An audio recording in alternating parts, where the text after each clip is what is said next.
Umasipala iRaymond Mhlaba Local Municipality ebambisene nomasipala wengingqi iAmatola District Municipality kunye nenkampani iMaxProf banikezele ngebhasari ezixabisa ngange-R1 million kubafundi abasuka kwiindawo ezahlukeneyo zalapha eAmatola nalapha eRaymond Mhlaba Municipality.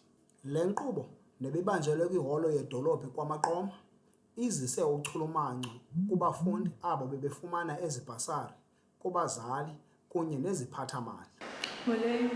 Igama lam nguLimnandi Gweta, ndisuka eBedford.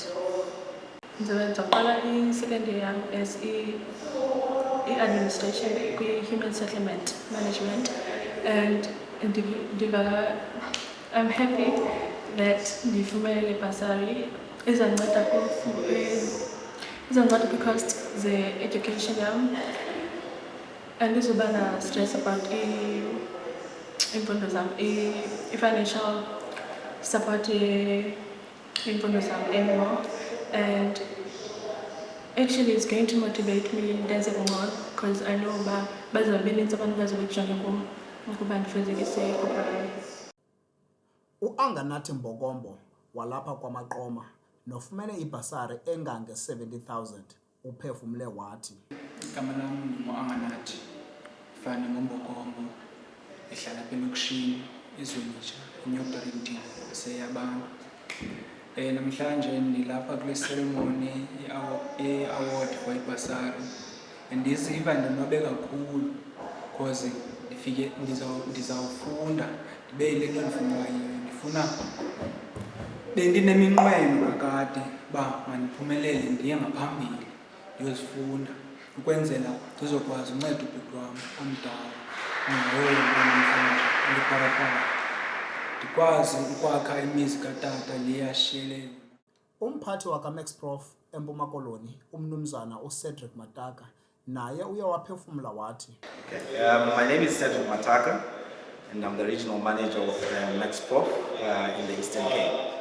MaxProf is a vet recovery company which assists companies, government departments, municipalities in recovering any vet that they would have forgone to make sure that it's repurposed and used for service delivery. So as MaxProf, we are proud to be part of this initiative, and it's part of our CSR to say we have to give back to the communities where we're working. So one of the things that we say as a board is we need to make sure that whatever we get from the municipalities that we're working in, we make a very strong impact by changing the lives of that community. So we decided to use education as the tool that we'll be using to try and impact these societies. So today is a very monumental day. The community came in numbers, everyone came to support this initiative. We have been running this initiative for the last 5 years. So we've got a list of students that are already within the system, and today we will just add to the number of students that we already have. So we are glad to be partnering with Raymond Mhlaba. It's been our client since the days before the amalgamation of Ukokobe, and later now it's now Raymond Mhlaba. So it is a very monumentous occasion for us because we get to see the enthusiasm not only in the students that have received the bursary, but also in the community to say they really appreciate what we are doing and what we're trying to do. Iphefumlile nayo iAmatola District Municipality nguKhansila Nanzime Rholashe yathi. Siziva simnandi kakhulu sichulumancane because yeyona nto kaloku eyawukhombela into yokuba sizi-leaders for ukuncedisa abantu bethu njengomasipala wasemakhaya. Into ebalulekileyo siyibonileyo thina yinto yokuba ukunceda umntu kubalulekile kunonceda thina ziko. That is why sithe xa ngaba besihleli nalo masipala walapha eRaymond Mhlaba sathi banintsi abantwana bathi bapasa, but after bepasile abanayo imali yokuqhubeka. Not everyone uyayifumana imali ka-NSFAS. Umntana siaplayile angafumana NSFAS, but xa zikhona iindlela zokuba sikwazi ukuncedisa abantwana, masikwazi ukuncedisa abantwana. And kuyabonakala into yokuba bayavuya because ugcwele apha ngabazali abatshiloyo nabo into yokuba omnye ebeneminyaka emibini engasafundi because akakwazi ukuncediseka financial NSFAS. Because remember that kukho imigaqo nemithetho, not everyone uyamfumana uNSFAS. but bakwazile into yokuba sibancedise ngoMax Prof. Waze umeya waseRaymond Mhlaba, ukhansila Nomhle Sango, wayiqukumbela ngelithi, Oh, siyavuya kakhulu sizele uchulumanco nemibulelo yile program yanamhlanje. Uyayazi ukuba ukunceda umntwana womntu ongathathi ntweni kufanele uba loo nto yinto eyenzekayo imihla nezolo.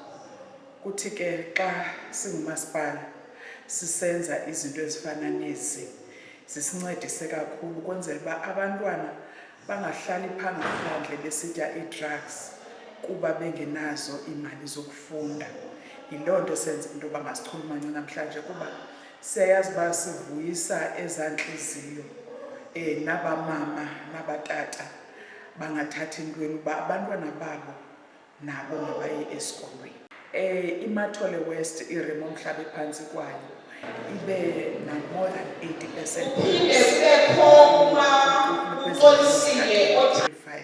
Siyayivuyela ke loo nto.